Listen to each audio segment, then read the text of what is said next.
Welcome to the Grit of the Matter, where we talk about what it takes to grow through life's unexpected challenges.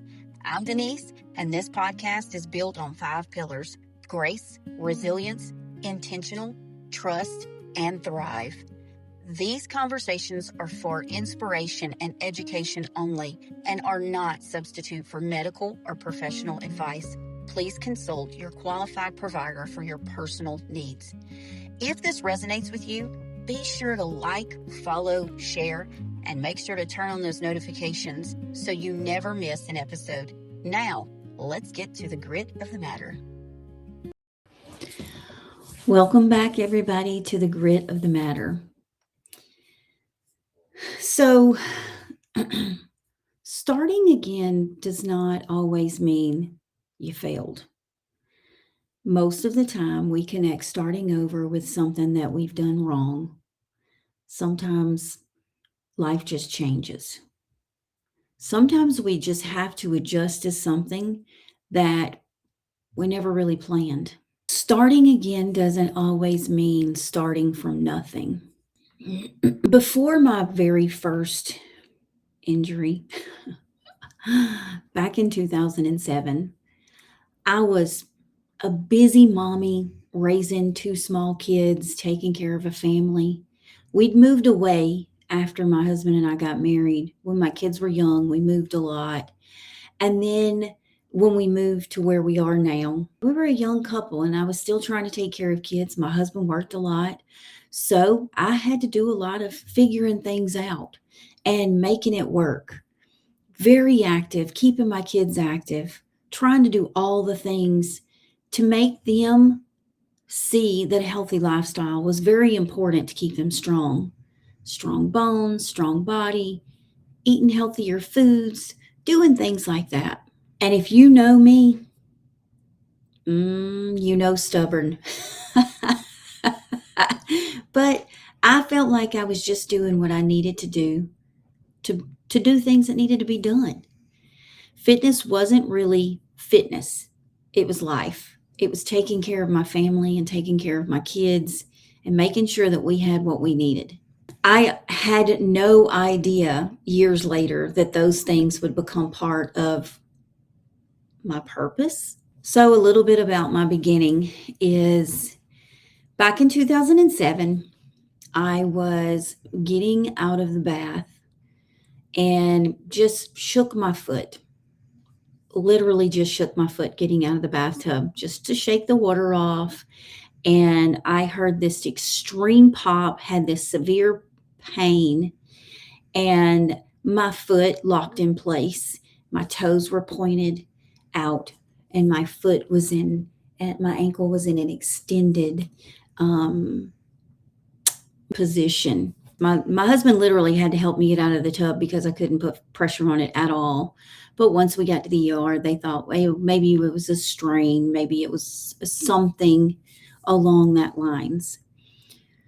Well, we had to wait a little time before seeing a surgeon or an orthopedic doctor. And when we did, they decided that we needed to go in because they seen some stuff in there. And when he went in there, my cartilage inside my ankle was shattered. And from the surgery, we knew that things for my ankle would change. So from that, my doctor told me that I needed to really think about my steps, never to take a step for granted. And I really didn't know what that meant until later. But that was really the first time that I had to make my life adjustment, or if you want to say that life made me make that adjustment. Because once the doctor said, control your steps, pay attention to your steps, don't take your steps for granted, control your weight, because a certain weight for your size, you don't need to go over that in an extreme amount. But with an ankle injury like I had, they told me the base weight that I should try to stay at. Or,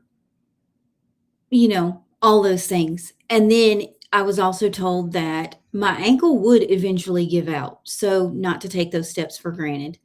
You'd never know when, but you would know when it happened. At that point, I really wasn't thinking about 10 or 20 years down the road. I was thinking, I have kids to take care of, I have things to get done, and I need to just keep going. That younger version of me wasn't wrong. She was just trying to live the best that she could and do the things that she needed to do. I wasn't really ignoring my limitations. I was learning how to live with them and around them. As the years went on, I had dealt with it and been able to work around it, still doing things that I needed to do, still keeping my kids active, being active with my kids. My kids always pick at me because they said that we would do summer boot camp because when summer started, because they weren't in school for 8 hours a day, I wanted to make sure that they started their days and go ahead and get their workouts or whatever you want to call it done, and then they could play the rest of the day. They could have fun, but I wanted to focus on their health and their muscle structure and things like that before they started just vegging on the couch and doing things like that. So um, we would do calisthenic exercises. We would literally go and jog. We live in a subdivision, so in the subdivision we could go and we could do a little 3 mile run or jog or walk or whatever we felt like that day. Um, but then in 2012, my mom was diagnosed with breast cancer, and I lived far away. Um, I was there with her when she had her surgeries and things like that. But when you go through something like that with your family member, especially my mom, I love my mom, and being so far away for all other reasons is hard. But when they're going through something like that and you just want to be near them all the time, it's really hard being so far away. And I tried to find things to honor her journey, um, and show her that I supported, and I wanted her to know that I wanted to be with her through the struggles that she was going through. And it really pushed me to want to show more support to not just her, but to anyone that was going through a journey like that, and also to help support a cause. So in 2013, I chose to do a 60-mile walk for breast cancer. This was held in Atlanta, the one that I chose to do. 60 miles, so the prediction was to do 20 miles a day. I chose to have one of my regular ankle cleanouts prior to, because I wanted my doctor to know that I was getting ready for it. He knew. And I chose to do one of my ankle cleanouts for that reason. Everybody questioned it, even him. He asked me if I really wanted to do that. And I said yes, that I felt very strong about it and that I really wanted to do it. So we agreed. And he said that he would help me and go ahead and do my clean out so I could go through my recovery, and then I could start my training for that 60-mile walk, because we knew how strenuous that was going to be on my legs. But in that, I just want you to know that I wasn't doing it to take for granted those steps that I had. I was doing it to support something that really, truly meant to me. Was it the best option? I don't know. Was it the wrong option? I don't know that either. But again, I was doing what I felt like I could do or what I should do to show my support to something else like that. I worked extremely hard for that. I remember going through the surgery for the clean out, going through the recovery, rebuilding, and getting ready. And then when my doctor gave me the go ahead, I started my training for my 60 mile.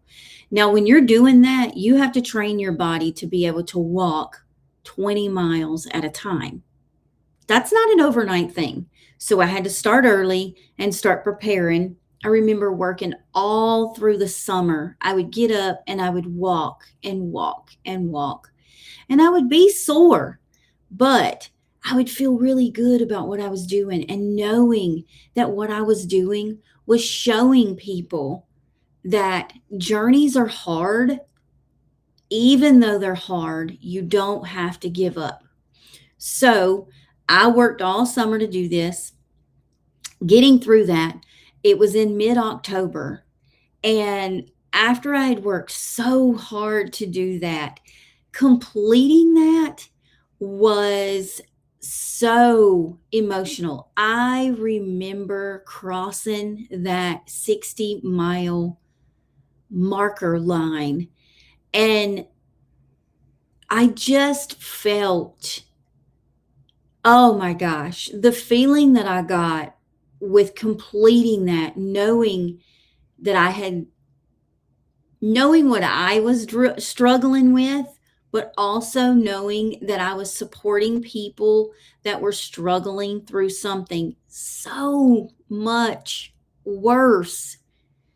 Those struggles are so hard. So the struggle that I went through was nothing compared to what they go through. And it was just such an emotional finish for me.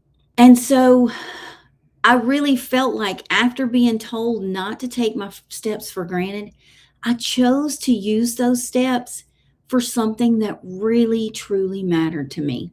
Now, I do want to go ahead and talk about a little bit about my journey past my ankle. In 2014, my knee, this is where some of the biggest portions came to. Of course, I've said that we were an active family. Even after my ankle, I still did things to stay active. We were a jiu-jitsu family. So my husband, myself, and my kids, we did jiu-jitsu to stay active with a good sport. I wanted my daughter to do it because I felt like it was a good self-defense for women. So if you're listening and you've never done any sort of grappling type thing, I always recommend that for younger women, girls, because it is a good type of self-defense. I truly believe this. So when we were doing this, my husband and I, we were doing a basic exercise. It was just a warm-up exercise, and there was no pressure against it. And when he grazed over my knee, I felt my knee pop out and then pop back in. I was able to get up. I was able to move. I was able to go to the sidelines and sit down. I did stop, but I went to the sidelines. I sat, I iced it. I did all the things that I was supposed to do. But I had no idea what was really coming. What I thought was going to be just a small or a simple setback, it became a completely new chapter for me. So you might be starting again. Maybe your life has changed. Maybe your plans changed. But remember, you did not fail.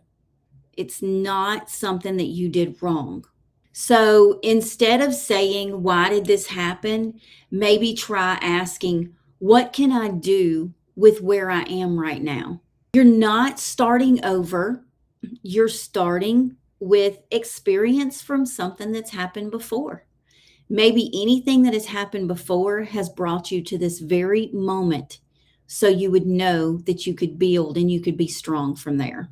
So if this is something that you needed today, or maybe you know somebody else that might need this reminder, share this podcast. They could get it on any podcast station and start that conversation with them and remind them that they are not walking through this by themselves. But you need to also remember that you're not in this alone. So, thanks everybody for listening. I'll see you next time.